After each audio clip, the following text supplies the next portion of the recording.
Everything I spit rare, we sounded that great. Area podcast, they talk about hip hop all the way in the UK, so they gon' get props. Ooh, let me catch it once again. Board is working. Good. Yeah. Before we get into the music, I think it would be good to just shout out a major loss this month. Rest in peace to D'Angelo. One of the this month's been heavy, man. We won't get into all of it, of course, but yeah, D'Angelo, one of the finest in soul and R&B history, made some incredible contributions to hip hop as well. Immaculate discography.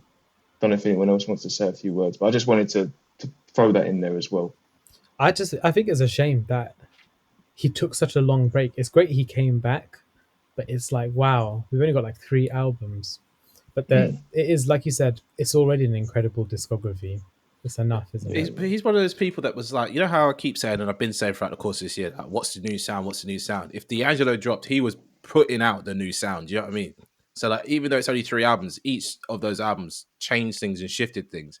I'm not too sure whether or not in his older years he was trying to do that. I think he was, I don't know, I think he was kind of content with what he'd done. I'm not too sure what his whole like artistic manifesto is, but I don't think it was to make as much music as possible and tour the world and all that kind of stuff. I really don't think it was that. But I think he reached one of the highest peaks of successes because I didn't know his catalog through and through. But what I do know, everyone that I like, it's like R&B singers or neo soul or anything like that, or even just rappers, they all reference him. So like that just tells me how much of an influence he has, and then how his style and how his creativity kind of impacted other artists.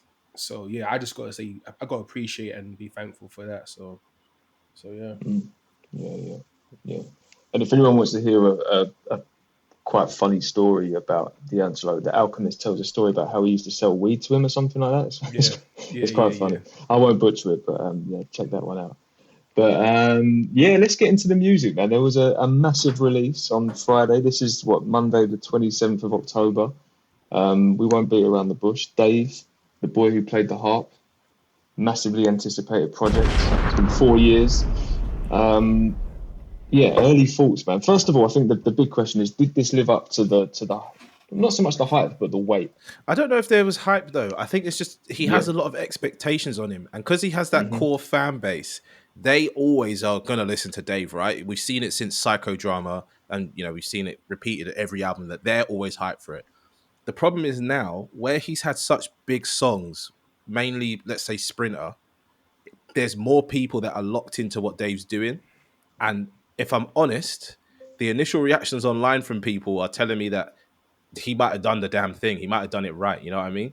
Because people that, like I said to you guys, people that I didn't even know listen to music, I say that in quotes, are like, this album is the best. I'm like, oh, you listened to the album. Do you know what I mean? But so to say it lived up to the hype, I don't know if there was enough hype around it because it got announced a month ago. Yeah. There's no big that's what I mean. run. Like more so the weight. Like, it's been a while, isn't it? Almost 4 years.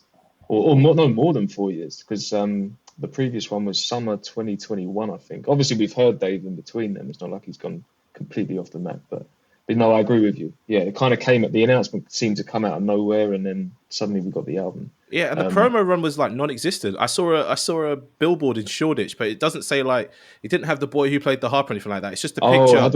It's the picture of all 5 of them, all 5 of the features. So I'm like, this isn't really good promotion, but who am I to say anything about that? I don't think he cares. It says a lot about Dave, though, that he can just do this, right? Didn't we have a conversation about this a few months ago? Yeah, we did. Yeah. What did we say? I don't remember. I think it was in the group chat, but I think it was me actually. I think I asked, is Dave, can he do the minimal kind of like rollout? Oh, the Beyonce drop. Yeah, exactly. He actually can, because we've seen it with his past 2 albums. He pushes the needle with what he does, so it's like expected that it's going to be a culture shifting experience. Yeah, but I feel like between us in the group, we were quite hyped for it. I know Theo was hyped for it. Like the second it was announced, Theo was like locked in. He was like, I can't wait for this. This is going to be great. And I think for me, I was just stuck to my guns of like, if he does the things that I hate, I'm going to say what I normally have to say. which is, you know, I wasn't like hyped for it. I was like, I'm expecting to be disappointed in some places because of, you know, if you're not a regular listener and you've just come for this, which I assume a lot of people will come for this. I always say that piano track he does where he's talking and trying to be all woke and political, I hate that. I fucking can't stand it. But this album, he didn't why do that. do you hate that? Because it's I feel like bad. you've It's never not like dug good. into it. It's Well, just on bad. like a musical, like on a like just a It's just like a. it's just not the vision.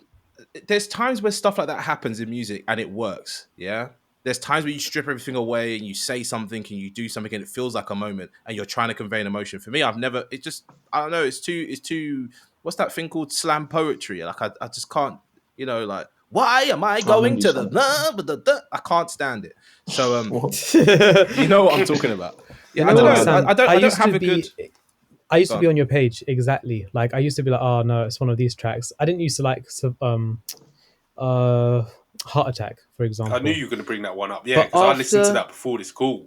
Honestly, after this album, I did go back and I was like, do you know what? Actually, I think there was something just not right in me. I'm not gonna lie, because I feel like this stuff is actually cool what he's saying. Well, that's the music that most of his fans love, right? Is when he does that track, like when he, you know, plays the piano and starts talking to politicians and talking about the state of the world. I'm like, bro, I'm really not trying to hear that from you. Do you know what I mean? Do you know what? Doesn't he, like, not to jump ahead too far, because I want to come back to that question about did this live up to it, but doesn't he kind of comments on this a couple of times in the new album, right? He talks about 100%. You know, kind of making the conscious tracks and people like clowning him on social media, but also like, you know, his guys, not his guys, but just like people in the streets and that. Like, he seems to like doesn't seem to land with people. And there was one point where I was like, did he hear the review we did 4 years ago? He must have. Talking about Sam and Kieran with the whole podcast. Listen, we're fucking. It's because he was so young though as well, and it just felt like, why is this kid preaching to me, kind of thing. But that's the thing, isn't it? Young people are always the most political because they have the least to lose and the most to complain about. If that makes sense, you know, the state of the world, this, that, whatever. You know, we need to do this, we need to do that, and blah blah blah.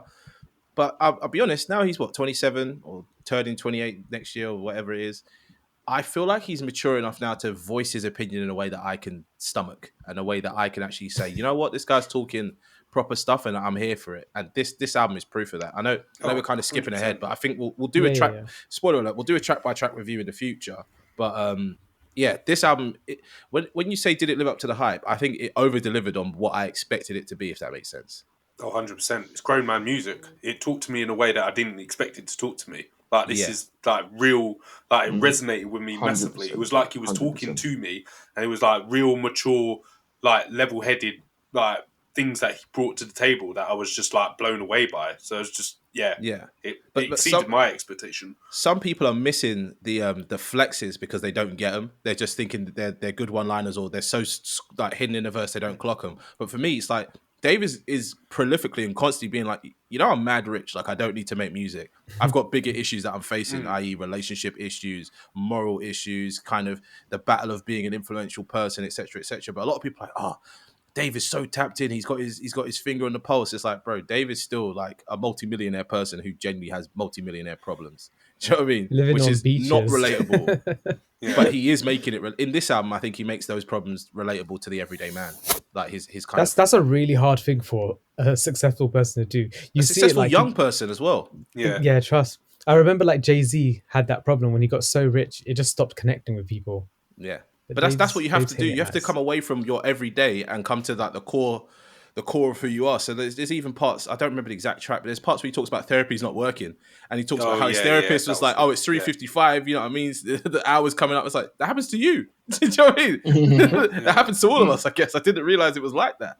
So yeah, I think Dave's done really well to voice his opinions in this way. And what Sean has been asking this whole time is, did it live up to the expectations? Don't know. I still need to sit with it, but it was worth the wait, if that makes sense. I think it was unexpected though what he delivered with. I'll say like my favorite track was the James Blake one on the previous album. I wasn't expecting him to like go full throttle on that vibe. Yeah, and I think we said it in the group. There's no hit on this. I think Neil pointed this. Was it Neil or Kieran? Yeah, there was no hit on this. I'm not really bothered about that, so I haven't said anything. You know what? I'm the same. I agree. There's no hit. I don't care, that man. Did not bother me at There's all. enough hits in the world. Let's be real. There's no intentional hit, right? There's no intentional. There's no location. There's no whiz kit. You know, like there's no like, this is the hit. But there are songs, or there is a song that I think is the hit, which is the Thames song. The Thames Oh song. yeah, I think that will go off. A Yeah, lot of Thames people one are is going to be super posting their safe as a babes hit, to that yeah. song. That's the Yeah, romantic 100%. one. I like that It one. is. Yeah. So there is a hit, but it's not a hit attempt. Like that's not getting like, you know, the radio play, the DJ spinning it. There's no song on here that has that in it, in my eyes. I don't know what anyone else thinks. I Sean think what was you right said about though, the Jim Legacy one though. I think that one can like creep on people because it's like soft. Jim but Legacy's not finished yet. When I say he's not finished, he's in the same boat that I put Dave in before, in that he still needs to refine what he's doing. It's still too raw. Like if you listen to the album, like we said, I love it because I see the potential. You know, I love seeing potential in artists, but he's not got it yet. Like the singing's a bit off. The pockets he's trying to catch aren't all the way there. You know what I mean? Like the songs aren't fully molded yet. This time next year, I he's think Jim Legacy refining will have still. that in him. But at this moment on that song, it's not 100% yet. It's like 75. No, I hear it as well. It's just like when he does the verse, I'm just like, I don't know if I needed it. Even though it's kind of nice that he got involved more. Sorry, Sean and Neil were going to say something, but then me and you kind of just ADHD'd all over them. Sorry. No, yeah, I think it's cool. To answer Sean's question, did it live up to the hype? I don't think it did, but that's not a bad thing. No, That's not a bad thing at all. Like I think he definitely delivered, and I think he surprised, and in some ways did more than what people expected.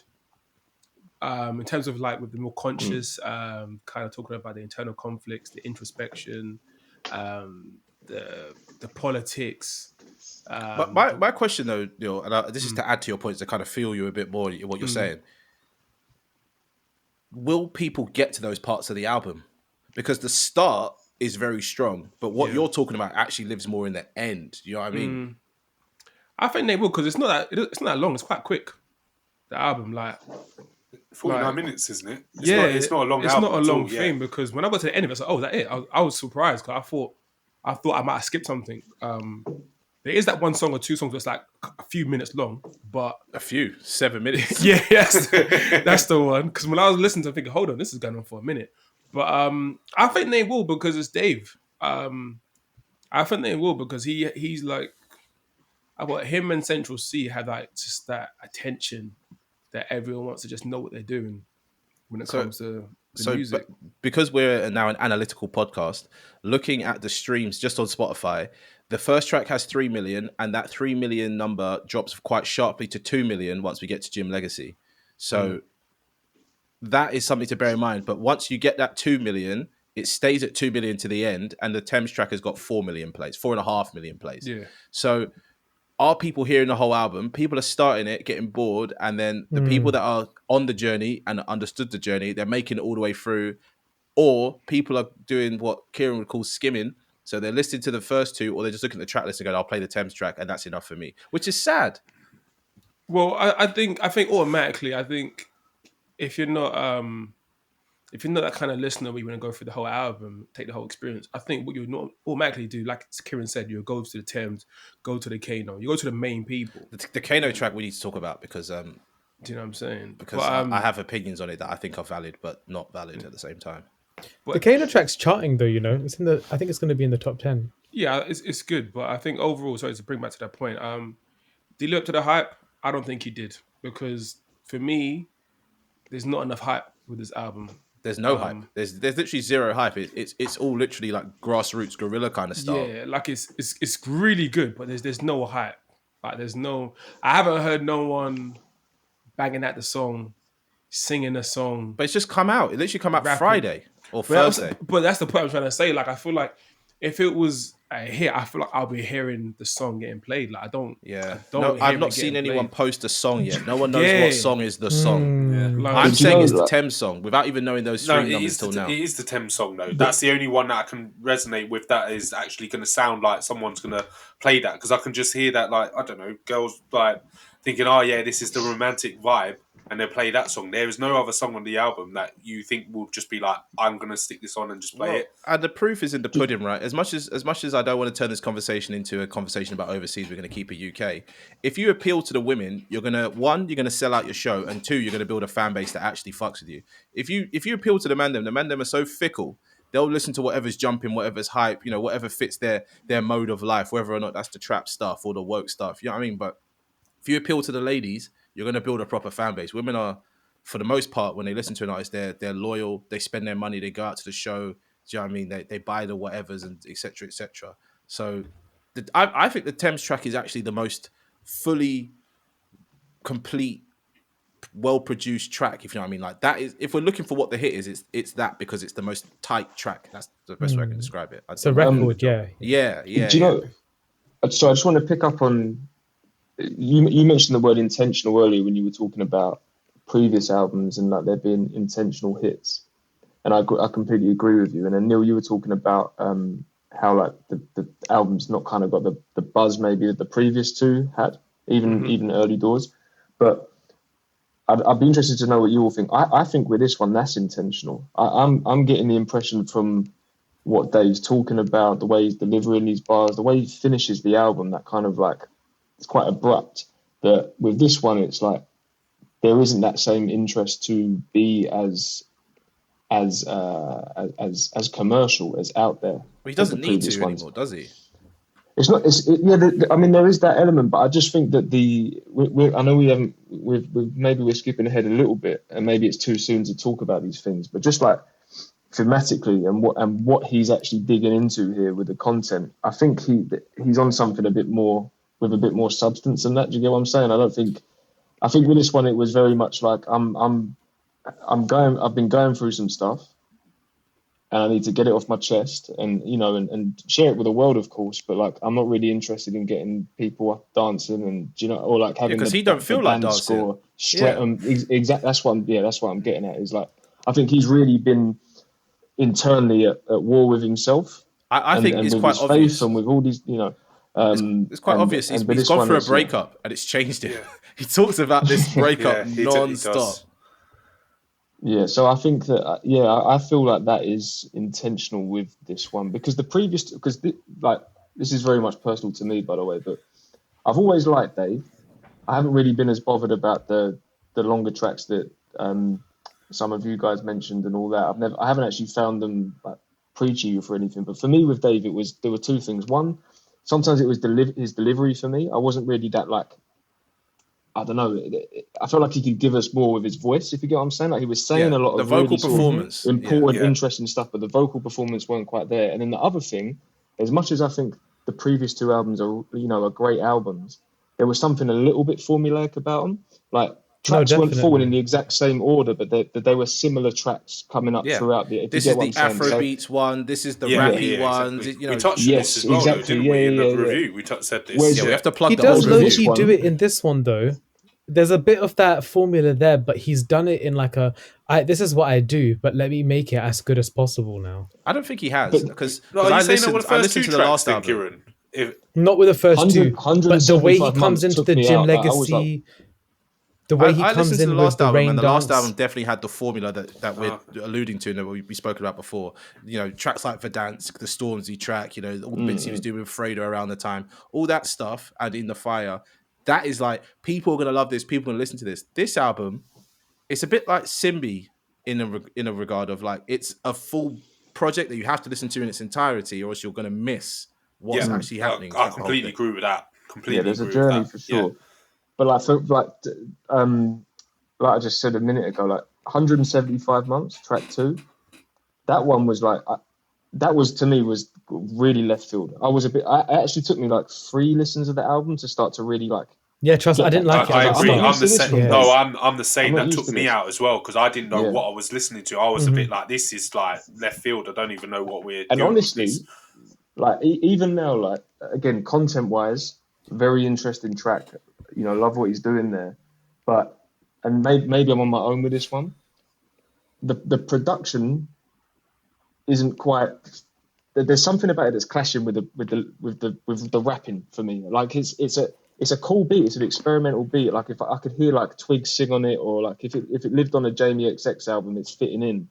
But when he's like rapping the way he is over a beat like that, it's kind of like fluttering and it's jittery and it's busy. I guess is what I'm trying to say. It's a busy beat. I'm not quite like sure whether it works or not yet. I don't know if anyone else feels that way, but that's like one of the very few tracks on here that's just I'm not To make it clear, I love this album.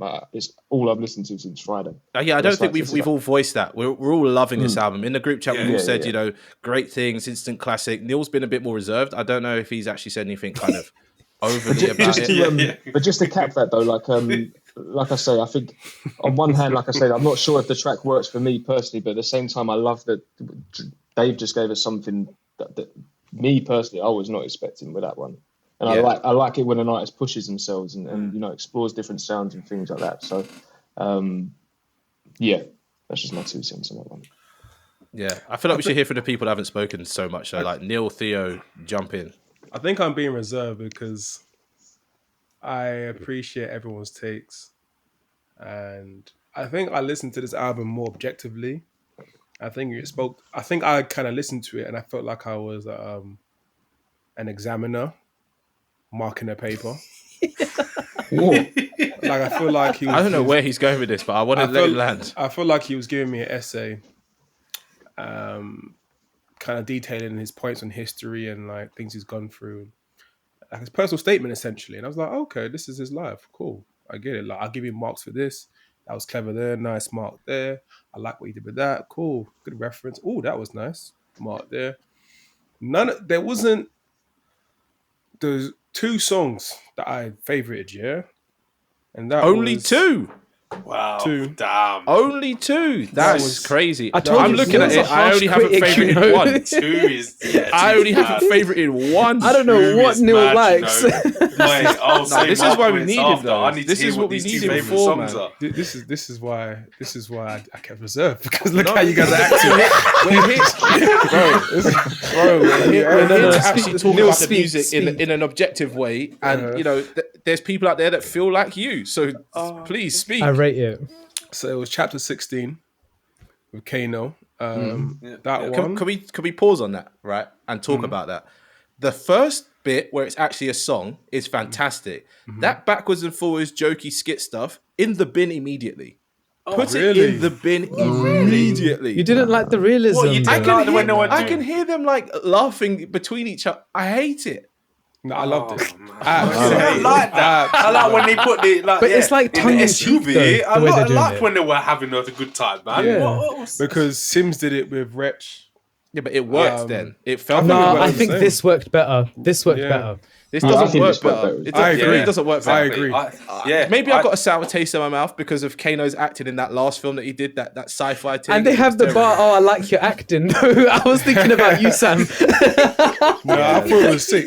I feel like it was more natural. Like I literally felt like it was just you're chatting with a guy. You get me? Yeah, and so it does feel like that. It does feel like that. Yeah. Okay, fair enough. But I don't know, man.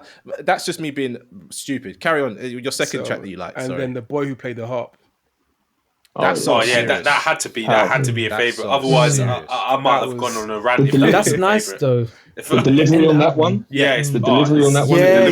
That's the vocal performance that I want to hear from Dave. Yeah, trust me, that was insane. Like I couldn't finish the album because that song was just too much, man. Flawless, actually. That song was too much. So I think those 2 for me stood out from everything else. And I say this over and over again. If it doesn't make me want to rap, if it doesn't make me want to replay it over and over again, it makes me wonder how much do I like it. So that's where I kind of held my reservations, because I only listened to it the whole through once. I listened to other songs again, but in terms of the whole album, I've only listened to it once. I replayed a couple songs. I think it was those 2 I mentioned just then, and I think it was 175 months, and I think it was my 27th birthday. I think it was I did. But overall, it was annoying because at one end I really loved it and I appreciated what he's done. But another end, I didn't really care for it. I didn't care for it at all. And not to say that it was terrible, but I was emotionless. I was like, okay. You know what, Neil? I felt like that on my first listen too. And I was low-key about to start skimming as well. But I thought, wait, when it got to chapter 16, I was like, holy, he's trying to do something. I'm not still sold. I wasn't sure about the rain dance. I don't know. Didn't the second half of the album make you start feeling certain things though? Oh no, like yeah, my 27th birthday. I hear what, you know what, that's mad. I hear what Kieran's saying as well. You know when you were gassing it on the group chat, Kieran. When I first started listening to it, I am not going to lie to you. I got through the first 3 tracks, and I was a bit like, this is interesting. Yeah, I don't know where we're going with this, but I'm like, what is he going to hit? Then chapter 16 came on, and I was like, okay, yeah, that's really good. Then from then on, I told you what you see my journey. I'll flipping put the voice note on. When certain moments started hitting on, for me, my 27th birthday, I'm sure I could have flipping died, man. The amount of time I could have crashed. I could have crashed. I had to keep pausing the thing and rewinding it back and like checking what this guy was saying, because it was like he was talking to me, and the goosebumps I had, I think I had to pull over one time. I was like, what the hell? The amount of time I was shouting in the car, I was like, this is a madness. I couldn't stop. It's nuts. Absolutely nuts. Now you guys. So this is what I'm trying to ask Neil. It's like, were you emotionless listening to that track? What was that one say? Which one? My 27th birthday. Yeah, I'm gonna have to play it again real quick. Yeah, because there's certain bit, because I know what Kieran means by emotional, because that's why I think it resonated with me so much, because he was saying certain things that emotionally just hit me. Like I was like, I felt like this guy was just like, I'm driving and this guy is talking to me, and I'm like, he's resonating with my life, and I'm like, what is, like, it's the way he was saying it as well. I was like, this is just unbelievable. It's just crazy because it's mad. Like, so when I turned 27, let me jump in here. I felt this. Right? At that song, is where I realized that maybe I am a Dave fan, right? And I did say it in the group chat, and maybe you guys didn't clock it, because the whole album I'm kind of like, yeah, okay, this is all right, you're doing good, this is all right. But I was like, no, I think I'm a Dave fan. I think he's actually like goated. I'm feeling a bit embarrassed, to be honest, as well, because I'm just like, I was mocking the first 2 albums like it was like a Drake situation as well. Well, I don't know why. So I actually want to get to Drake, because this is actually relevant. Neil, you didn't clock the Drake interpolation in my 27th birthday. Oh, 100%. I was all over that. You weren't feeling that? No, I liked it. It was cool. I like that kind of stuff. I really enjoy it. I love when artists do that. I loved it. It was cool. Neil, man, where's the passion? Yeah, you're sitting back. Me, that was when I was like, no, this is hard. This is hard, because that's a classic Drake verse, and now it's a classic Dave verse. And there's a lot of people that won't know that because they never listened to From Time. I was going to say that's the From Time one, isn't it? Yeah. When he says he missed something about like his mum, the favourite line to hit him with was, I wonder if you were, or wish you were a girl, or something like that. It was cool, but something like that. It wasn't that in it, but it was sick. Like, don't get, again, like I'm saying to you, like, it's sick, but it's just not what I wanted, really. It was good though. I enjoyed it, but it just wasn't different. It's a different kind of enjoyment. It was a different kind of enjoyment. Okay. So this is good that you're here to talk about this. But hold on, one more thing I want to say. Okay, I just remember when you guys was talking, that song with the girl and the sexual assault one. Yeah. The message was so important and perfect and needed right now. People need to hear that. 100%. Yeah. More than ever. However, I didn't like it. No, I don't like it either. But if I'm being honest, I hated it, but I thought it was perfect and great for the message and what it did. Yeah. But personally, I didn't like it. Not because it was shit. It didn't move me in a way to be like, oh yeah, the message is hard, but the problem is I don't like how the message is being delivered to me. Do you know what I mean? So to bring it back to like, oh, why don't you like the piano track with the whatever? It's the performance of it, and it always feels a bit GCSE drama. It's never hit with me. The message of Fairchild though is a very prominent one and a very good one, and I hope he chooses to make a music video from this, because I can kind of already see the music video on a rap man kind of vibe. Do you know what I mean? It needs to be visualized, because then people will more than likely engage with it. I feel like how it is now, it's not accessible, and the people that need to hear this message might not get it. I get the GCSE drama thing, because it's like there's a tact with certain things. I wasn't too bothered, but I do see it for sure. Yeah. I just think it's like maybe like a couple of songs I'll come back to play. I don't think I'll be playing this that much in terms of that in the future. I don't think, maybe 1 or 2, But I don't think, the majority But of it. don't you feel like this is the perfect album to like when you're feeling a little bit down or like you're just trying to be a bit introspective? You can put it on. Yeah. You know what? No, I have R&B. You know what? No. I have R&B. I have Kelly Price. I've got loads of people that I can listen to when I'm feeling that way. And it's not to say that other people can't. It's just for me, when I'm feeling low, I lean more towards like singers and stuff like that. And I think, I think, like Sam said, it's more so how it's delivered. Like we can think of other rappers that done. Kojo Radical did a way better job of making an album than Dave did. That's the way I want to put it. Yeah. Do you see what I'm trying to get? As a whole, I agree. As a whole, I think there's other rappers that have done conscious projects or songs, and it's hit way more harder for me. Like J. Cole's done a few, Kojo Radical, Wretch, loads of people have done it. So Sims, so it's not so much that it's because it's conscious, it's more so how it's delivered. So yeah, I also want to get my hate in this out. Yeah, guys, big artists, big rappers. I know you're listening because everyone listens to this podcast, or at least they will in the future. Stop working with Fraser T. Smith, right? Okay, no one knows who Fraser T. Smith is. Yeah, he's refined, but like, why? Fraser T. Smith does not know the roads. He doesn't know culture. Like, he kills the albums. He makes them dead. He makes them dry in places. Like, but what did he do? Give us context. Give us context.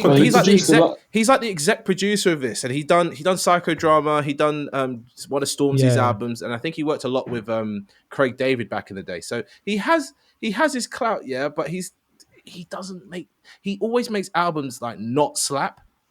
And that's partly why I think this album doesn't slap, is because he was exec producing it. If David got, what's my man's name? The one that we've got beef with now because of Sims? Inflow. But Inflow's, if he's Inflow like was on this, though. if even like... J5, one of these good producers from the scene, I think this would be a different project. I don't think the intention was to slap though with this. I don't think it's I don't think every album has to slap either. Exactly. He's when trying I to say hit this slap, I don't mean rusty it's gonna be hard hitting, but I mean as in the scope. Like if James Blake had exec produced this, it would have slapped. Oh, yeah. Do you see what I'm getting at? Something slapping doesn't mean it's hitting hard. It feels more polished. It feels more right. I got from like at least a third of this. It felt like a Dave and James Blake album to me. That's what it felt like to me. No, I heard more James Blake in this than Fraser T. Smith. But you don't ever hear Fraser T. Smith. That's the problem. You just it's a feeling, and that's why it doesn't connect. I kind of get what you're saying with Psychodrama, but with this, I don't really hear it. But it's each to their own, isn't it? But in my view, exec producers are like there to coach you through the album you're trying to bring out. And I feel like anytime I listen to a Fraser T project, and even listen to this, I was like, Fraser T's worked to this, I can hear it. It's hollow. It's missing a flavor. It's missing that middle section, that weight. I know what you're talking about, Sam. It doesn't, that hollow is the right word, yeah. Yeah. It's a great project. I'm not saying it's not a great project, but I'm just saying, guys, let's find someone else that's not Fraser T. Smith. He's past his best.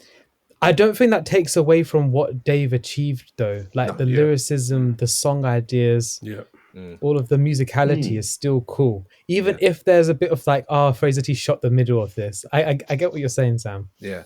I want to hear what Sean has to say because he screwed up his face a little bit, and I think I think he has things to say. I just listen. I think there's different purposes for different albums. Like I wouldn't say that. I know it comes down to preference and all that, but like for instance, Kojo Radical's album, I wouldn't say it's like he's made a better album. I think he made a different album.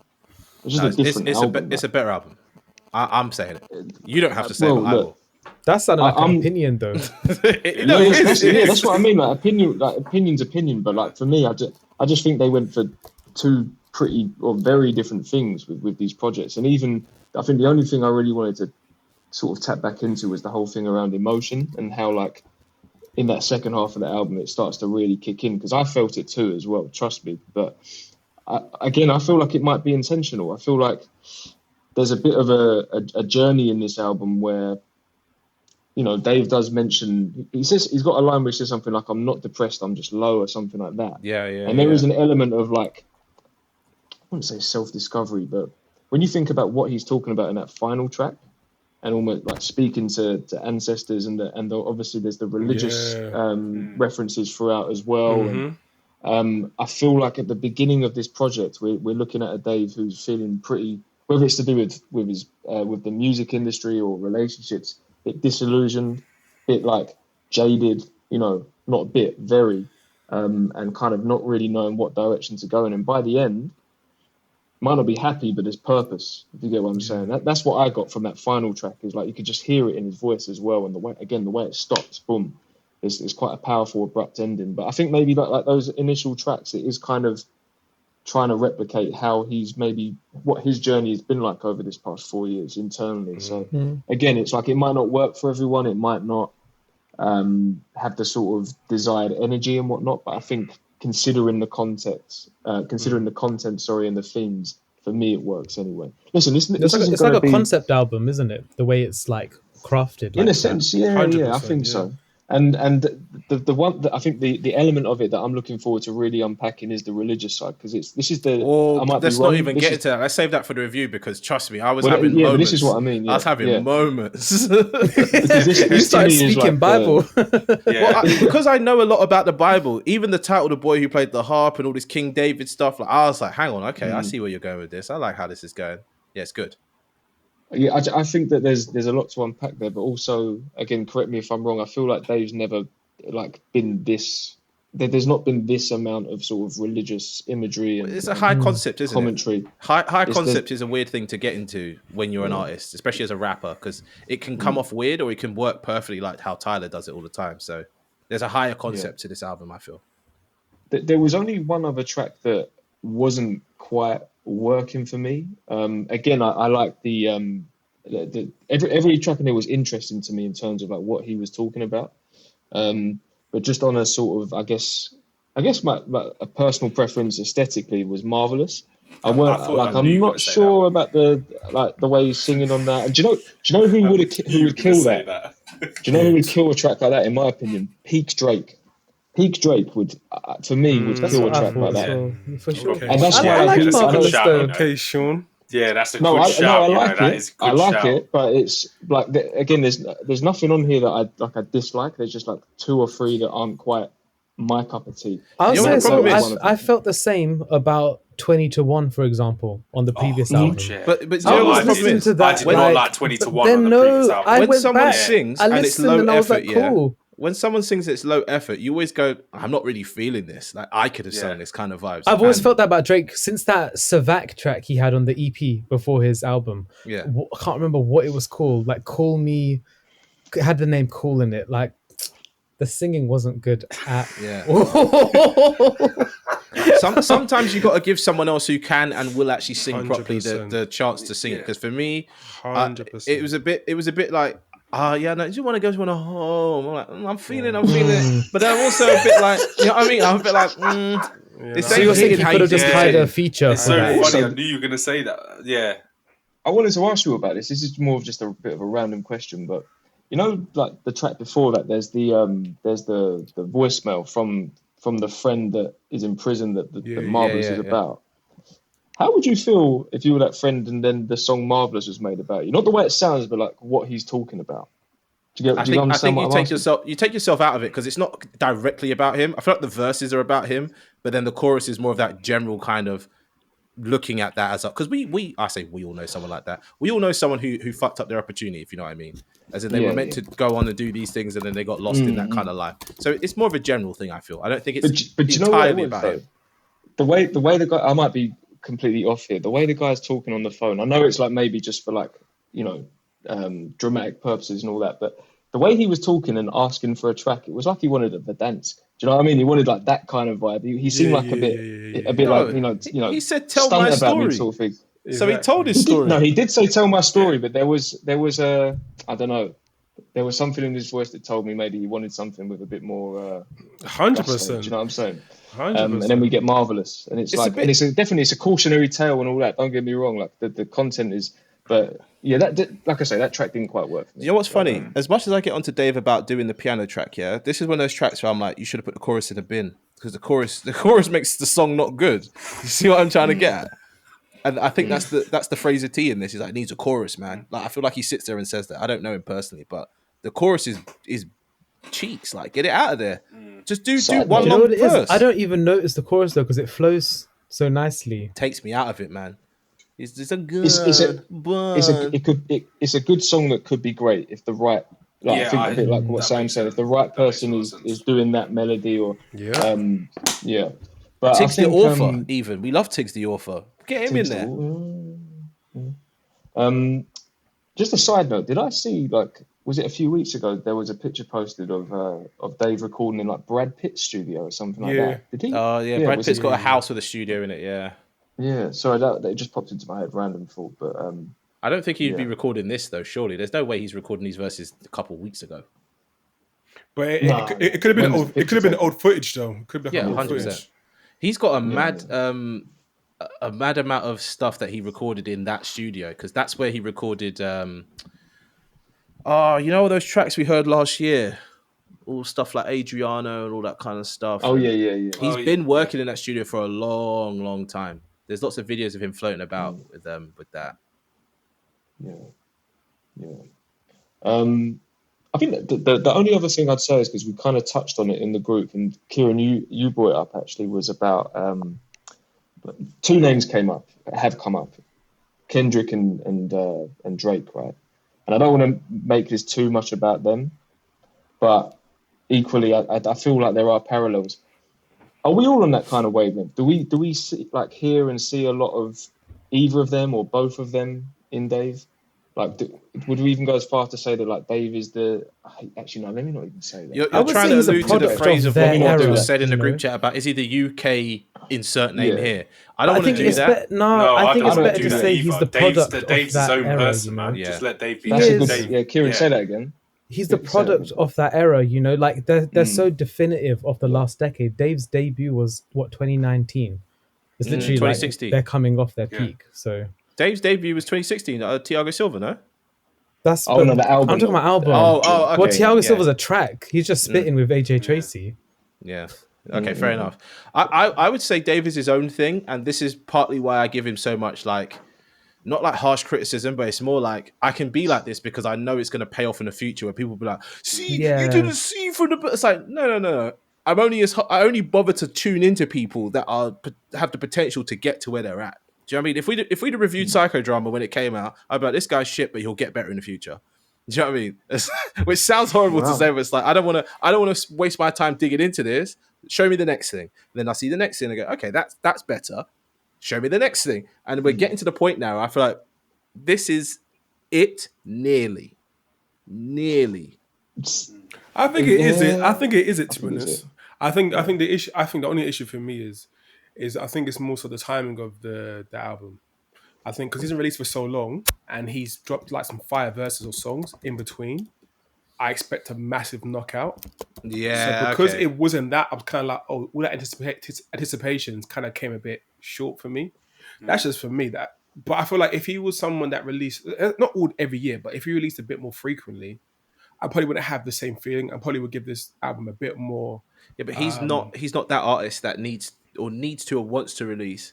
He's that artist that releases when he's ready to, if that makes sense. Yeah. No, I understand that, because he mentioned that he's a perfectionist in the album and that he had problems with that. I completely get that. But I'm just saying the issue with what he's done some sick verses, some hard. He's done some of my favorite verses of all time. Yeah. So I'm thinking, I'm keeping it at level here. Do you know what this is like? This is exactly like Lil Wayne.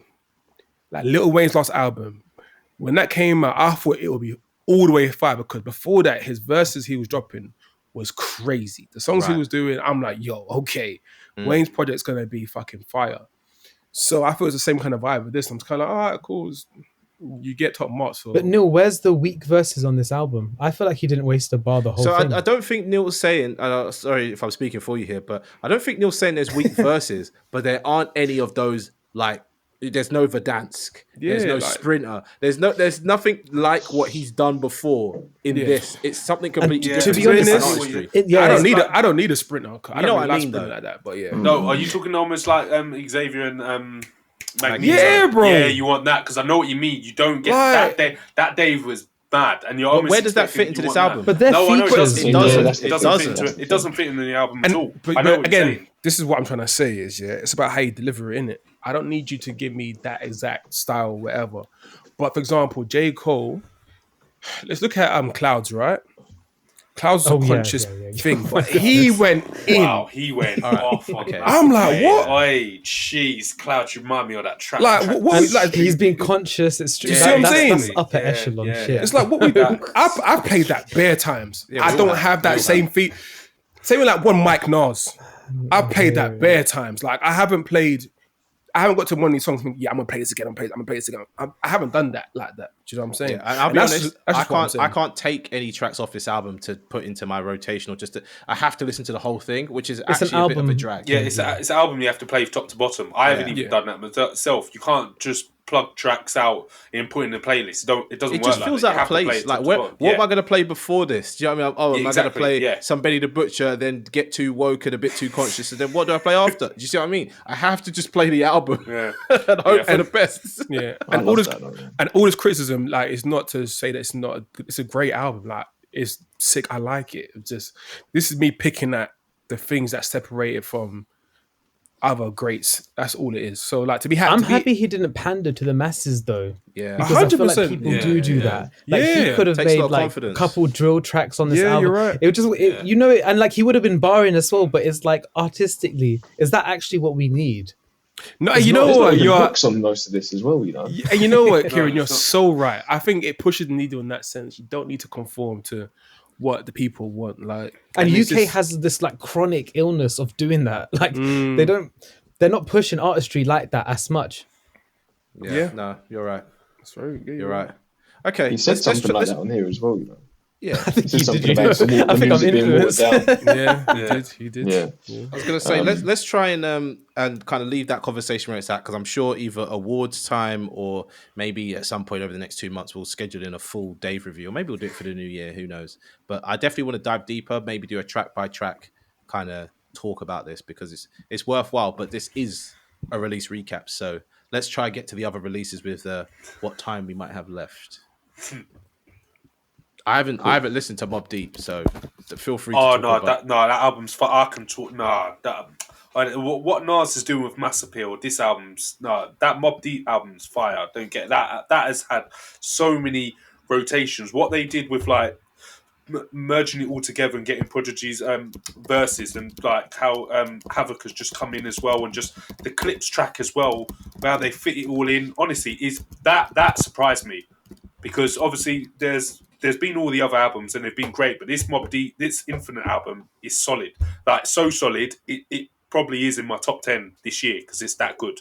No, honestly, it's shocked me. It's been on rotation. I can't stop playing it. It's so good. They've always been like artistically different though for boom bap, don't you think? Like, it's almost like the Alchemist vibe has been in their music from the get go. It's cool to have him all over this project as well. Theo, you guys were talking about. Go on, Neil. So I was gonna say, what songs for you were the ones that you was like, like this? The Nas track. That's what they're gonna talk about. Oh yeah, no. Pour the Henny. Pour the Henny is just that track for me is. Oh, I love that track. That track is amazing. The Clips track. Look for me. The last track is just. I love that song as well. And then what's the where is it? Because it's on my. Always forget the track name. So I would say look at me, Mr. Magic I love as well, Pour the Henny, We the Real Thing, and then the rest, but those tracks particularly, they're the ones for me that stand out. They're just look at me with Clips. I'm sorry, that track is fire. Just to go back to that point that was raised about the kind of artistry of Mobb Deep, you have to shout out Havoc for that though. Like Havoc, like crafting those things, like. But also the way that Alchemist Prodigy raps. No. I remember Jay-Z once said that. I think it was like 90. He thought like in 1995, 96, like Prodigy was the best rapper in the game. Like Jay-Z said that. He was like that. I think it was 95, because that's when their second album came out, and the what's it called? Why has it gone out of my head? This is where the tiredness is setting in. Shit. The classic Mobb Deep album. What's it called? Infamous. Is it Infamous? The Infamous. There you go. Yeah. I think Jay-Z had spoken about that, and when he was making Reasonable Doubt, like he bigged up Prodigy. But yeah, I think if you asked Alchemist, he would probably have a high praise for Havoc in terms of like his sound, and because that album's incredible, man. Even today it's incredible. Yeah, I like this album. I think there was nothing that really, if I'm honest, like nothing's in rotation for me.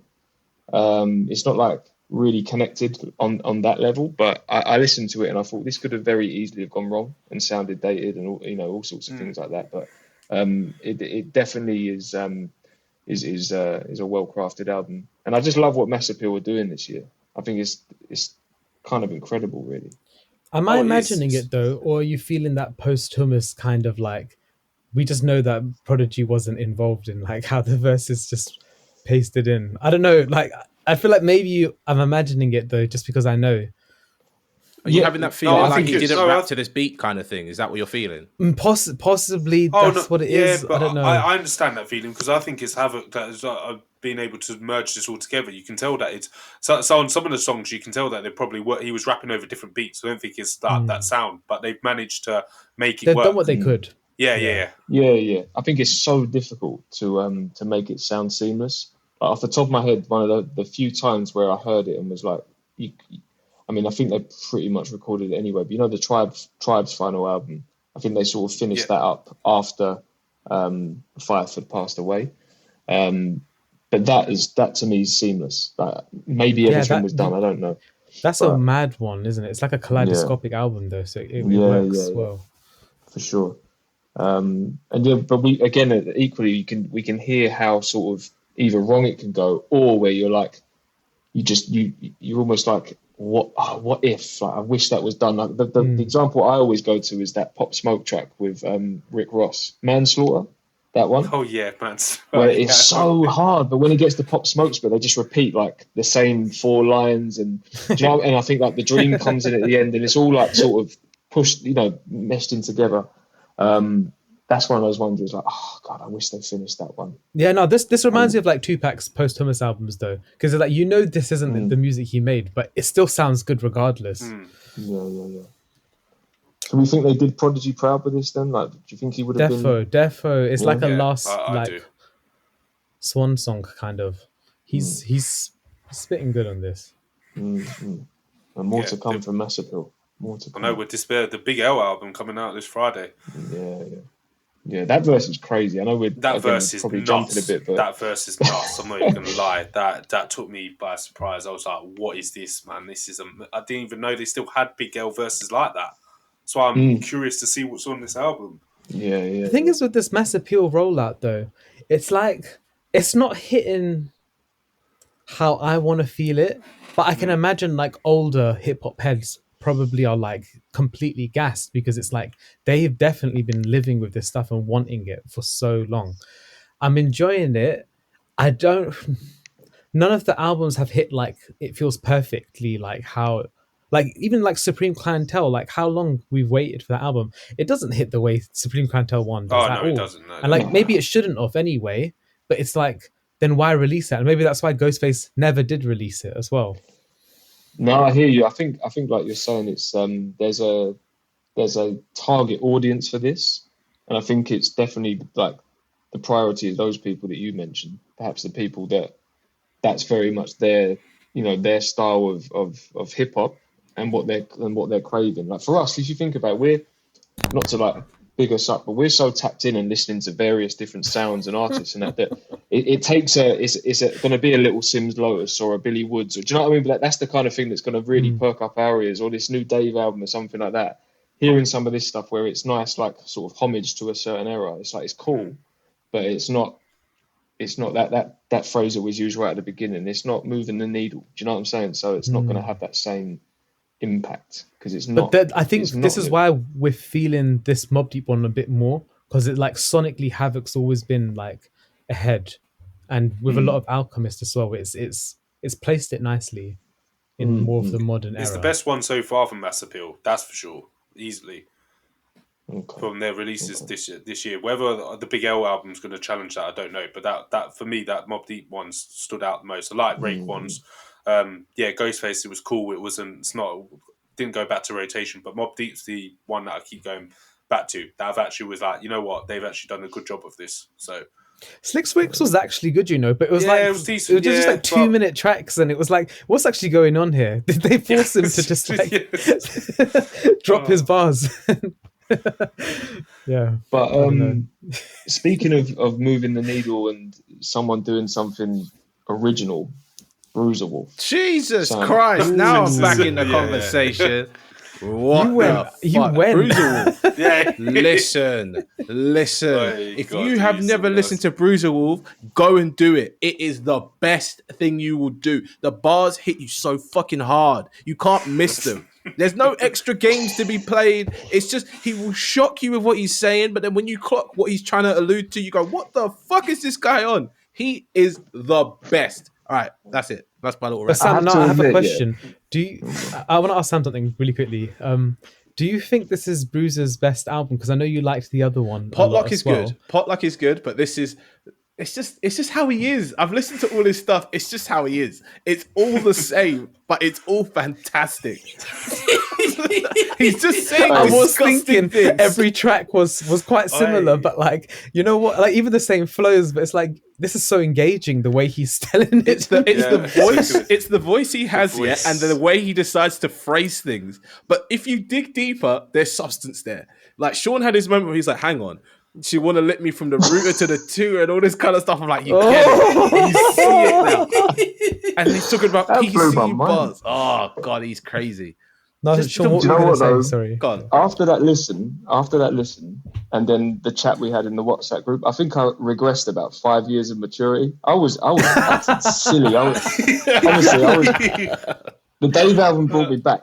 It's like, you're in your 30s. Like, let's Bruiser Wolf's in his 40s, I think. Bruiser Wolf is a grown-ass man. I'm joking. But he was cracking me up, man. I don't condone it all. I don't... I do. But at the same time, it was a lot of fun. It's a lot of fun. Nah, listen. If you're listening to this and you're hearing this, stop the podcast and go listen to Bruiser Wolf's album Potluck and tell me you didn't have fun, and then queue up Made by Dope afterwards. It is the best thing you can do. He goes, bitches want to give you sloppy toppy, or you get sloppy toppy when you kick game like Mbappe. Like, well, come on, man. It's just nice. It's just good. He said his semen felt really like washing detergent. Like, it's just that one had me howling, man. That semen like washing detergent was crazy. I was like, what is this guy saying? He's brave, His mind works differently, and if you're with it and you clock it, this is like a rapper's rapper. People listen to this and go, "What the fuck is he saying?" That's so inaccessible, but it's hilarious and it's entertaining. He also has one of my favorite features of the year on Billy Wood's album. So, like, I do take him seriously as a rapper. He can set a vibe. Yeah. He can set a vibe. If you fence him in enough, he can set a vibe with that voice. He did it on Benny the Butcher's stuff. He did it on Gollywog as well. But this album is just a man having fun, mate. Like, what's wrong with that? Oh my God. I was going to say, once you finish this album, go and listen to Fairchild by Dave and just cleanse yourself a little bit. No, you don't need to cleanse, because the people he's talking about, they're into it too. They're on what he's on. You know what I mean? He's not all the way there. Like, he's a bit gone in the head. But yeah, but you know what though? Jokes aside, I think that, and even like content aside, I think at this point, however long rap has been an art form, like it's becoming harder and harder to be original and to just do things that make you go like, what? Like, I've not heard it said like that before or done like that. And he's definitely in that bracket for me. Of course, there's like let's be serious of artists like that, but let's be serious as well. It's different. There is a message in Bruiser Wolf's album. Like, he does have moments of consciousness. Like, he goes, my life's a movie, but will I make it to the big screen or Tubi? Like, come on, guys. Let's not just say he's like a comedic rapper. It's such a good the bars are there to be had. Just listen. It's a quick listen. But that is funny as well. But it's half an hour, and in that half an hour, if you really listen, he says some stuff that'll make you go, yeah. He even says, like, there's one point where he goes, fuck that 500,000. Fuck that dinner. I'll take the 500,000. Which is, if you're in the black culture, there's always this meme about, would you have dinner with Jay-Z or $1 million or whatever it is? He's tapped in. There's a message there. It's just the delivery is very comedic, and I do like it though. Yeah, man. There's certainly nothing else like it right now. Oh God, there's so many bars. There's so many bars. I could sit here and literally just read them line by line, and you would just be, yeah. laughing with me. It reminds me of when Danny Brown first came out, so I'm not surprised he's under the wing. Yeah, for sure. Yeah, I mean, to be fair though, there's parts where he gets a bit cinematic that I really, really like. The track, The Spaniard, especially Z Loopers. I tried to get you guys to listen to Z Loopers album, but no one did. The Spaniard is a serious track. Like, listen to that, and you'll get the vibe. It's a very, very good track. And also, like, maybe Theo, you'll tag in here, but and I know it got brought up in the group, but Harry Fraud as well. I know we've spoken about him over the years, but so smooth, man. His production is just, you know what you're going to get with Harry Ford, man. He never lets you down. Oh God, he surprised me on this one though. Don't you think it was like different? It's different. It's not how it's slightly different. Heavy boom bap beats from Harry Ford, and this was, well, in some places it was, but other places it really wasn't. These beats were weird. That's the part that people might not like though. The beats are weird with Bruiser Wolf. There's one beat that's just like a weird twangy guitar. It's like blang, blang. A lot of drumless stuff on this. Not too weird though. I'd still to us, to the normal person, it's going to be. It's a very good point. It's a very good point. I always forget that. That's such a fair point. We're tapped in and that stuff, but not to general. Like, Sean, you'll listen to it and tell us what the normal listener might think. He has two sides to his brain, which is the normal side and then his critical side. So he might mark Dave's album, but then he might just be normal with this. So he'd be like, "This is weird. I don't like this." Oh God, Jesus! I'll give it a listen. Well, give me one song to listen to from Bruiser Wolf. Just listen to Tubi. Honestly, listen to Tubi. No, don't waste your time with that one.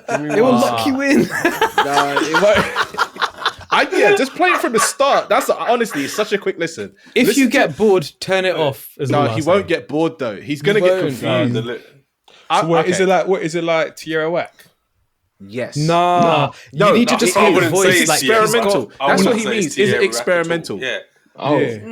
Yeah. In a way, actually, just put it on your way to work tomorrow. It's half an hour. You're going to be sat on the train anyways. Just put it on, and if you don't like it, fair enough. But the bars are crazy. Like, it's funny. Never heard anything like this. You'll laugh. I've seen it in a group chat, but I haven't actually heard nothing about this. No. Bruh. And when you listen to it, you got to bring up the cover art in the biggest format possible. Don't look at that. Don't look at that. There in the cover art. It's so weird. I'm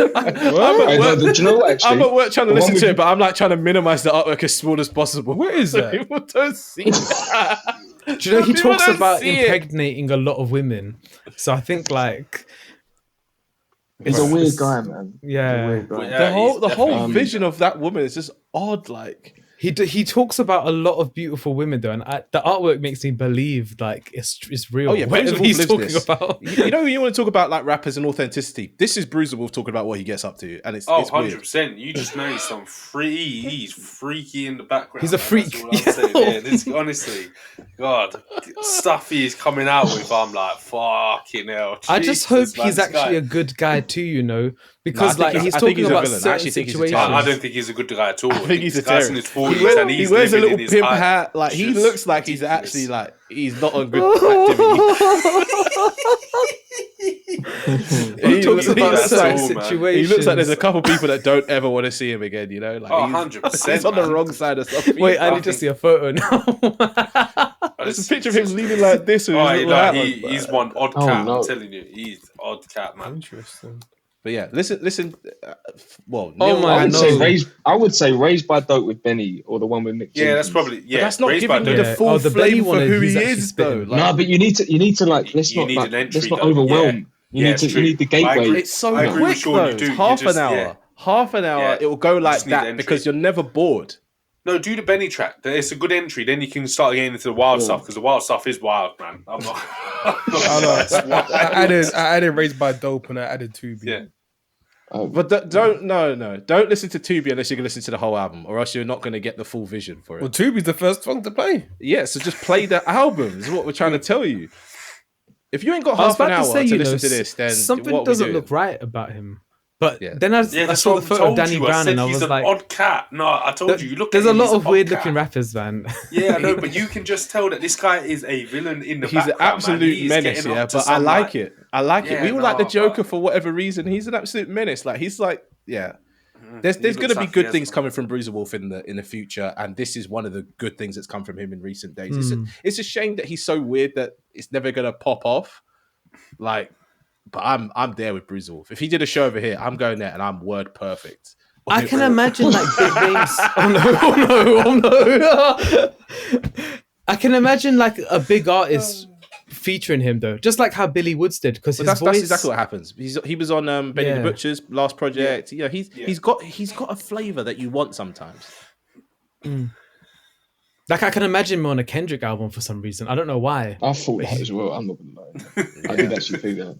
Like Give on a him little time. skit in a track or something. You'd be perfect on the skit the way he does. Yeah, 100% you would. Give him time, and he'll pop up in all the wrong and right places, and you'll be like, "Oh, I know who that is." You know what I mean? Oh no. Oh. Anyway. Yeah, shout out Detroit though. Shout out Detroit. Shout out the Motor City because that's where he's from. We love people from Detroit. Yeah. Any other projects worth shouting out? I know that there was, just going off of like talking the group, but also just like having a little run through. I know there was, and this is kind of sort of rap R&B adjacent, but artists like Bryson Tiller, Ty Dolla $ign. Yeah, that'll bring Neil back into the fold. Go on. Yes. Bryson's album is cool. I've listened to it once. I can't put too much on it, but Ty Dolla $ign, I listened like halfway through. I was kind of like, man, I need to give it another listen. I felt like some songs in there were just like typical like commercial songs, or like it just felt a bit like the topic conversation just felt a bit like regurgitated, a bit like recycled. So it's kind of like, oh, all right then, cool. But yeah, out of all of them, that one that got me the most, I'll say, was Bia. Bia's one was like, okay. Like, I think this is your recommended listing for the listener. The album's not through and through. It's not an album. It's not rap album through and through. I think it's an album where she's kind of just showing all her different facets of her skill set. So she does a bit of singing in it. She does a bit of like a Latin type song. She does a bit of like a pop song. Like she's like I want to say like a Doja Cat, but kind of like in that kind of similar. Oh, guys. You're not selling this right. There's a Denzel Curry feature on here, so you got to listen. What, in Bia? Yeah. Yeah, you ain't let me finish. You got to lead with that. Yeah, she's doing her thing. So like, yeah, the track list, absolutely crazy. I think for me, the one that I love the most, I think it was probably the Bad Guy song. That one for me is like, yeah, like it's decent. I listened to the interview as well, and before I listened to the interview, I heard Big Shine, and not Big Shine. I heard Shine, and I heard Foxy Brown like influences throughout the thing. I think she sampled. I think it was Shine's, Shine and Kanye West's beat, Bad Boys, and the flow was very much Biggie, Shine, Foxy Brown flow, and yeah, and her cadence and her tone, it was just went really well. That one I really liked. Denzel Curry one that Sam mentioned, it's cool with A$AP Ferg. That's decent. What else is I like? Guava. I like Guava. That was pretty decent as well. There's songs in there that's sick, but not for me. Like NWFA. That's for the girls. It's like a girl anthem. It's sent with F anything, and that's like a girl kind of like anthem to kind of like, you know. Get Did your mic? What happened there? You were saying words, but I didn't want to say it because it's not really my kind of title to really be promoted. I was like, hey, wait, hang on a minute. Yeah, no. Man's talking backwards. I censored myself. But yeah, that one's pretty cool. But yeah, she has some good moments on there. Definitely check it out. Like again, it's not a through and through rap album, but she's rapping on it. Like, is it better than Cardi B's album? That's all we need to know. You know what? I would say, yeah. I can't lie. I just think she's a better rapper. So when she raps, I think it's a lot better and more enjoyable for me. But Neil, can I ask something actually? You go on. Oh man, I feel like maybe it's just me, but her voice is just annoying me. Like I listen to it and I'm like, okay, she's flowing, and actually maybe her bars are good, but she's hitting that tone that Ice Spice does, but just like accentuating her voice even more in that frequency. And I'm just like, oh man, this is It's like hurting my head hearing it. Am I going crazy? I hear what you're saying, but I've known her way before I Spice, so for me it's kind of like I feel like I Spice has copied her. Do you know what I'm saying? Like I feel like she's the one that kind of put on this. There's not many people that raps like her. Do you know what I mean? Like she has a certain kind of tone and style of rapping in terms of like her way she delivers it, and I think she does it really, really well. I think Ice Spice tries to do that, but it's just it falls flat. I think it's a weak imitation where I feel like she does it a lot better. She's been around for a while, actually. 5 years, you know. That's what I'm saying. Like, she's been doing it for a minute. So they all got onto us the other day when we were not. You know what I mean? No, she's hard, man. Like, with Bia, she's really, really good. Like, I'm not guessing she's the best thing ever, but if we're talking about like, I like commercial rap in it.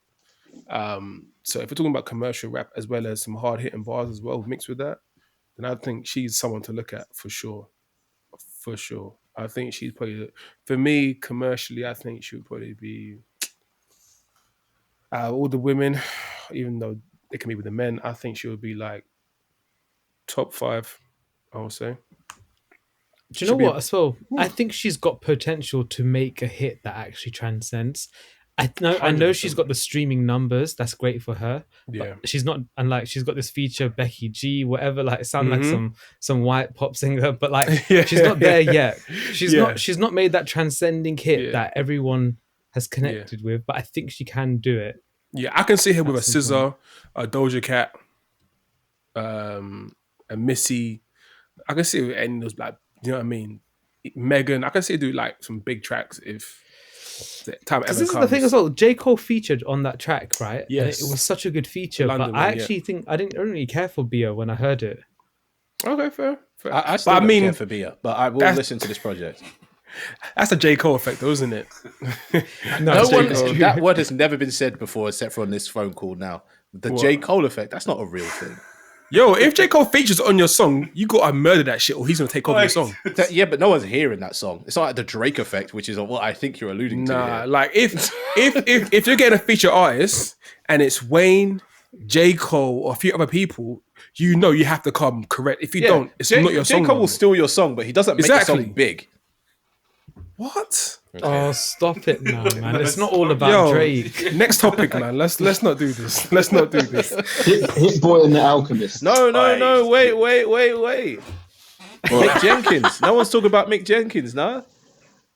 Oh yeah, Mick. Well, do you know what? Mick, technically it dropped in September, but then it hit stream in October. Yeah. So yeah, I guess it is. Okay, don't worry. Go on, carry on. I mean, you know, I love Mick Jenkins, but I won't say too much. I'm just saying, more interested. Go listen to Mick Jenkins because it's got my track of the year on there. Anyway, back to Hit Boy and Alchemist. It's the one with Benny, isn't it? Yeah, of course. That's the best song I've ever heard. What are you talking about? Yeah, that song is great. It's fantastic. It is really good. That song. It's good. It's some good music, you know.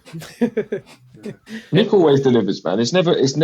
Like, no offense to him, it's never like, or it's not album of the year, do you know what I mean? But it's always high quality raps, really good. But do you know what's annoying though, Sean? Do you know that EP that you never put on Spotify? But the songs on that were sounding like he was trying to do something.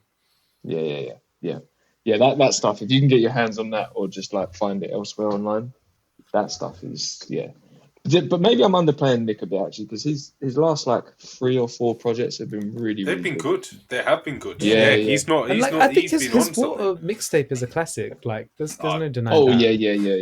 That is brilliant. But yeah, he's never quite, at least for us anyway, never quite gets like sort of number 1 or top 3 albums of the year. But never. He's always in the conversation when whenever he drops. So I love Mick Jenkins. Man.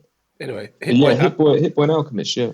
It's getting on my nerves a bit, yeah. How every time I listen to Hit Boy rap, he's getting better, and every time I listen to Alchemist rap, I can tell who he's been in the studio with recently. Like he just wants to be Rock Marciano. You see what I mean? He literally just wants to be Rock Marciano, but he's not as good as Rock Marciano. I did actually say that's my only statement about this whole project. No, because I feel like even Alchemist kind of has like taken Rock Marciano's production style and like claimed it. He's done it really well. Yeah. But I do think like Rock is actually the the creator of that sound. Well, he sounds best on it. So like even parts of this project that I enjoyed, I'm just a bit like, Alchemist, like when are you going to become your own rapper? Like last project that you did by yourself, you sounded one way. Now you sound like Rock Marciano. Like where are we going? It sounded like Action Bronson before, wasn't it? This is what I'm trying to say. Yeah. Is that a bad thing? No, well, you just want to hear the person who's meant to do it. You know what I mean? He just wants his like identity because he's just. But then isn't that like Drake? No, because Drake know puts his own flavor on it. Okay, Alchemist ain't putting his own flavor on it. I think the difference with this, and I don't mean I hope this doesn't come across disrespectful, but when they do these projects for me, or when they just make music together, it feels like a side mission. Oh, it's like 100%. The bread and butter and the serious stuff is the beats or the production that we provide other people with, and this is us having a bit of fun. But the problem is now, they're holding back some of the best beats for themselves. Oh, they are, because these beats are fire, man. Honestly. Check this out though. So say if you're like a producer and you're like one of the best producers or you're with the best of them, but you also rap. Come on, that urge for you to rap on your own thing is like... Yeah, but you have to have sense to know someone else will do it better than you. You're not the best rapper, you're the best producer. No, but if you're a rapper, if you're a rapper, your confidence is like, yo, I can boy this shit. But there's and that's what Hit Boy's doing on this project. Hit Boy's like, everybody knows me as a producer, but I'm trying to show the whole world that I can rap. Exactly. And I want to rap. And like Kanye West. You can tell he's tucked some of these beats. Kanye West you can is tell different. he's tucked these beats for himself, man, because some of them are Kanye is not different. He's the exact same. No, he's different. He's the exact same. He's different. I'll tell you why he's different. Because he's not trying to be a rapper. He is being himself, right? What? Hit Boy's trying to be a rapper. Alchemist is trying to be a rapper. So was Kanye. No. It's in the documentary. Everyone himself. Says that. He was trying to be a rapper. They weren't taking him seriously. They say stay in the corner and make some beats. But he was like, no, listen to my rhymes, man. Listen to my rhymes, man. Yo. But I think I don't think I'm voicing what I'm saying Sam properly. is saying, Kanye became a good rapper when actually he was actually just being himself. His first few raps, he was just being like that lyrical kind of, do you know what I mean? Trying to fit in with a Tribe Called Quest kind of vibes. But when he became himself more, if you think about like Graduation especially, he actually became a serious rapper that people were like competing against 50 Cent as well. What I'm trying to get at is exactly what Kieran's led me to is Kanye birthed a style. Hit Boy and Alchemist ain't birthing a style. They're just not rapping. at all. No. But I will say like Hit Boy is rapping. Go again. Say that again. Kanye created a style of rapping, right? He took the rap game to another level, right? He also took the production game to another level. Okay, so the fact that he can do the two is fantastic. Alchemist and Hit Boy took the production game to another level. They took it to a new place. They birthed the style. With the rap stuff, it's iterative. It's a copy of something else. Although Hit Boy is spitting on this project though. But he's using Big Sean flows though. I'm not gonna lie, like I clocked him. Yeah. But it's a good project. Let's not lie now. It is. No, it is. Yeah, they're good rappers. Why are we clowning it? But that's what I'm saying. The beats are took from it. Like, how about Conway's song? No, I needed that to be longer, man. Conway was going on something. I feel like it was a little bit shouty though. I'm not gonna lie, it was a bit shouty. No, I didn't care. I liked where he was going with that. Yeah, there's some good tracks on here. Definitely worth listening to that. The Boldy James track and Business Merger though. That beat made me go crazy. No, that beat is disgusting. That beat is insane. So that's really about it, really, isn't it? Like, there's not really much to discuss about this because you can't dive into this because you listen to what Alchemist is saying. It's just a whole bunch of gobbledygook. It's just bullshit that he's saying. It's true. He's not doing too much. It's like, oh wow, look, check this. That it sounds cool what he's saying, but it never pays off. And then Hit Boy's just like, I can rap. Believe me, I can rap. And it's like, okay. That is literally all he talks about, man. So it's like I'm not trying to be like rude here, but it's like we could sit and talk about Dave for hours and hours. We could sit and joke around about Bruiser. We could talk about beer, but these two, we can sit and do what? Shut up. Did I say sit and do beer? No, that was. What did I say? I heard the word jerk followed by Bruiser Wolf. I was like, I didn't say that. I said joke. I said joke. Nah, I'm gonna have to run the tape back on this song. Oh, listen. Why would I running jerk off, like- Bruiser Wolf? No, you're tired. Anyway, that's that. You're hearing what you want to hear. Let's put it that way.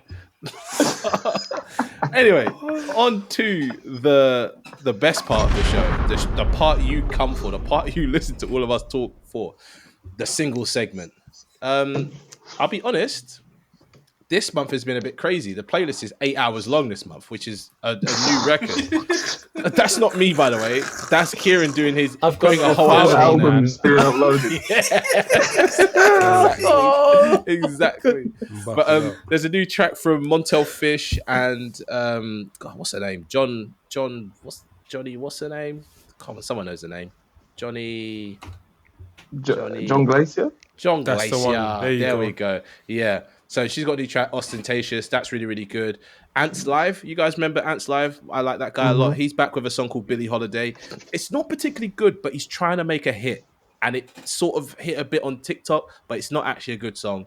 But it is what it is. So, we'll let him off with that one. Got new Stove God Cooks. We all love Stove God Cooks. That's on the new Dave East. So, if you listen to this podcast, we love Stove God Cooks. Oh, we also didn't mention Gucci Mane, sorry. Gucci Mane, definitely listen to Gucci Mane's album. It's not good, but it's just fun to hear someone who's a legend in the Atlanta scene rap the way he does. More Boldy James. Boldy James is back with more Nicholas Craven. We love Nicholas Craven. We love Boldy James. Yeah, serious track right there. I don't know how this Bob Villain thing ended up on here. I don't really rock with Bob Villain, so listen to Bob Villain if that's what you're into. New Doechii, which is nice to see because I thought she was on a bit of a hiatus, but she's there. An artist I've been talking about, but maybe it hasn't clicked for everyone yet, is Tia Corrine. Tia Corrine, let's say that. She's got a song with Jid. That's really, really good. The album's not worth listening to, but she is an interesting artist. So listen to the Jid track, listen to the Smino track. Z Loopers, I don't know. Learned about him through Earl. He had an album come out, really good, worth a listen. Arm & Hammer, they're gearing up towards a project.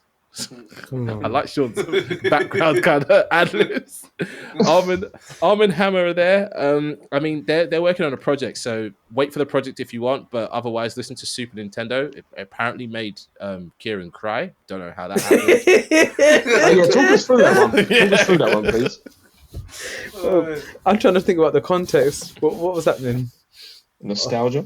I don't know. He says, is this making everyone else cry? I was like, we listen to the same thing. Am I wrong? I mean, I didn't cry, but I there was a solemn sort of. There was something. Do you know what it is? I don't know. Sometimes when I hear like really good rap, like a little tear just comes out. Like it happened when I heard Good Kid, Mad City, and it wasn't even like a sad experience. I was just like, wow, this is some good music. Okay. So I think that's all it was. Fair enough. All right, well, back to the playlist. New Danny Brown, he's working towards a project, but we're loving Danny Brown at the moment. Might be a bit too weird for you, but it is what it is. It's not Rock Marciano, it's some artist that he put on called Errol Holden. Errol Holden's all right, but it's again what I said about Alchemist. It's like a baby Rock Marciano, but this guy's all right. I really want to highlight this as well. Little Yachty, whether or not you like him or not, just realize that he's so versatile. He's been dropping singles throughout the last few months, and they are fire. They are absolutely I'm just so fire. turned off that though. Yeah, I know. When we saw him live, I was just like, he's this terrible. is not an artist. I hate that. No. Terrible. I'm not It's interested. Terrible. Honestly, Little Yachty just does not interest me in any shape, way, or form. I can't deal with the guy. I don't care at if he all. can like go in the studio and like Honestly, record a verse. likewise. But he's I could a do good that, writer. man. So that's what I'm also relate to for Little Yachty. He's a great writer, and it's very obvious to me that he's versatile. Like he has lots of different. He's a bit of a chameleon actually, which I quite like. ASAP Ferg is back. He's got his track called Ferg Strong. Watch the video more so to listen to the song because the video is quite funny. And that's pretty much about it. I mean, the rest of this is just basically the whole of Dave's album here. So, oh, sorry, and Slew. You know, I've been talking about Slew for a hot minute. So Slew, UK rapper, he's amazing. He's got a track called New to Me and a little EP. That's fantastic. And how could I forget T Zandos and Kristalla back? They've got a song called No Yes. Is it the best? No. But T Zandos and Kristalla back together, and I love them too. That's it. That's Nice. that. And usually we record after the month in which we're recapping, but we're going to miss one more release date. So there's Nux is coming out with a fine African man. That project's been in the works for a little while. What if that tops what we've been talking about here? What if it tops Dave's album? What if it tops Kojiri Radicals? Do you know what I mean? What if it's because Nux? You want to talk about expectations? I have high expectations for Nux. Yeah, like I do myself. Nux I think is Nux good. is serious. It's true. Nux is really good. I don't know if I have high expectations, Dave, though, but I'm expecting something good. Yeah. If you think about what's come out of this country this year, from Dave to Koji to Wretch to Sims, the standard this year is high, man. I want to do an high. episode discussing this because this has been. It's called the award ceremony. No.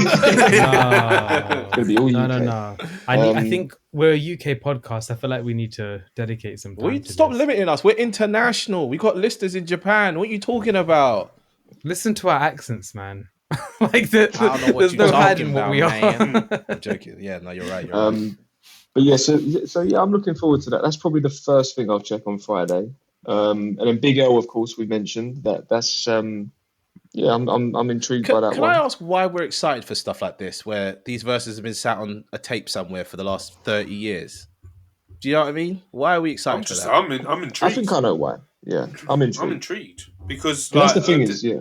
Yeah, because we didn't know. God, you two keep talking over each other. I like that. It makes good content. Yeah, we're like sharing a verse like clips on that flipping Mobb Deep album. We're just doing Dave and Kano, chapter 16. Yeah. Carry on. It's just Big L. Big L was just amazing, and obviously I don't know. It's just, how can I put it? I'm just interested on what else he wrote and what else could have come out there. I know, like, it's another posthumous album, but yeah, I'm intrigued. When you get that single and he was just spitting that, I wasn't expecting that verse from that big album. I knew about this Big L album for a while, but to hear that single, I was a bit like, oh, okay. If you sound like that, what else have you got on the album? Fair enough. Yeah, for me, it's like I feel like we haven't heard much Big L since his passing. I haven't heard any Big L. Mass Appeal will. No, but you know how like Tupac had like how many albums after he passed? He's still got more than probably more albums after he passed than when he was alive, and there was the whole Biggie stuff, and even like Pop Smoke, they tried to churn that stuff out after he died. They did churn it out though. Those albums banged. The only 10 out of 10 we've ever had, that one. But no, I think with this one, it's just like Theo said, intrigued. And I feel like Mass Appeal will be handling it with tact. I feel like whether it's Big L's estate, the family, whatever, I feel like that they'll likely be on board with this, which always makes this kind of thing a bit more what's the word? Comfortable. Because sometimes it can get a bit uncomfortable when you're putting stuff out after people have passed away.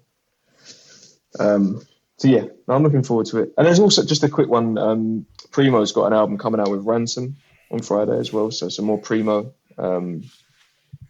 in advance of the Nas album, which might be coming out at the end of the year. So Primo seems to be quite busy again. Okay. Yeah. I was just curious because for me, I'm never really interested in releases like this unless the person's died recently. Obviously, I don't want people to die to release music, but you get what I'm getting at. So that's why I asked. Should we look at November? I mean, November's going to be well. It's that one day, isn't it? 7th of November is a crazy day because you've got, for some of us anyway. Like I don't know if it's it's not. There's no like big name that's dropping, like commercial name, but like to have Arm & Hammer, Danny Brown, and I know that there's potentially a Ye project that some of us here will be listening to, but you will listen to it as well. Kanye's back. If you didn't listen to the last episode, Sean was saying good words about Kanye. So that's 2025. We're changed. We're new. I give credit where credit's due, but I have no interest in checking a new Kanye. How do you spell that word? Due, by the way. Sorry, no, I'm joking. That's silly. Oh, what? That's so silly. What? That went in a weird direction. That was so wrong. Sorry. I think that it might not even drop anyway. No, it will drop. It'll drop. It's already come out. Who, Kanye? Yeah, come out many different ways and different times. It's been out. But like the proper version's not out. Yeah. It's typical Kanye stuff. Man. Yeah, shit's doo-doo. Oh. Don't do See, that. I'm being polite. Neil's saying what's actually on my mind. Neil is not right, man. He's going to ask me to beat that out. And unlike the last episode, I won't. No. Keep that in. That's one. Turn it up. Turn it up. That's going on the board. That's going on the board. Yeah. I keep saying I'm going to update the board. Now in my brain, I'm like, at the end of the episode, let me snip that bit out of Neil. Keep that in. Yeah. Edit the fuck out of that. Anyways, people. And listen, if actually no. Let me Do it. Go on. Do it. Go on. No, Just say it. Yeah. Say it. Now's the time. No, because you might have to beat this out. Do it. In fact, no, I'm definitely not saying If it. any of you motherfuckers have anything else to say, now's Go the on. fucking time. Go on. No, it's all good. Sure, you're rubbish. Do it. Path of the righteous man. So Yeah, exactly. We've got movie quotes coming up. Just do it. No, it's all good. Boldy James. No, Boldy James. you let me down. With who? Nicholas Craven. No way. Again. Yeah, what do you Again. think It's the like single- same year. Wait, another album? Yeah. No, but Boldy's been on a hiatus. my It's been like God. 4 months. So A hiatus. Hiatus Most of 4 artists months. drop every 4 years. Boldy Hiatus dropped for of 4 months. I'm like, It's where's Boldy? Is he crazy. okay? Imagine. I'm not gonna lie. It got hiatus. traumatic at a certain point. I haven't was even like, listened to the projects not from the again. start of the year. There's still 2 projects from the start of the year that I haven't listened to. Oh man, Oh, it but bloody was just hell, like man. I decided to stop listening. I only came back in because someone told me that like this one's one of the good ones. I'm like, they're all good though. Like, but yeah. So But No, he it's keeps true, but producing- that he- Nicholas Craven one was actually good. it was that album. Yeah, that was phenomenal. So Was I'm that gonna have this to year? check this. yeah, Yeah, late to my it's Oh, shit, year. man, yeah. that I'm feels gonna like ages have ago. to check this new one out because is it No Blemishes, the single? That is flipping fire. It's unbelievable. So I'm gonna have to check it out again. When's this album coming out? I ain't gonna lie. Oh, This is very rare that I'll say this, but I don't want more Boldy. But I'm just gonna have to have it. You know. Sorry, I if don't he sounded need more like that Boldy. new single, it's No Blemishes, isn't it? If it sounded Yeah. like that, I'm gonna have to listen to it again. Boldy and Nick Craven is a Yeah. different level though. Yeah. Yeah, we're gonna have to talk about this because again, this year has been so stacked. But if you want to talk about who's been stacking it the most, it's Boldy James. Stop it. 6 And- projects, 7 projects. Like, what the fuck? That's not I right. don't know how he doesn't run out of things to say though. It's It just always a bit feels mad. fresh. He's talking about the same stuff. He's talking about the same stuff all the time, but it sounds fresh. So Oh, man. fresh. Oh, this guy's crazy. Yeah. Yeah. It's like Bruiser could drop an album every day as well. Like, let's be honest. He just got new ways to say it. All right. I feel like we're at a natural kind of close there, aren't we? Yeah. I mean, I was gonna mention there's one more Mass Appeal record that's coming out. De La Soul, Cabin in the Sky.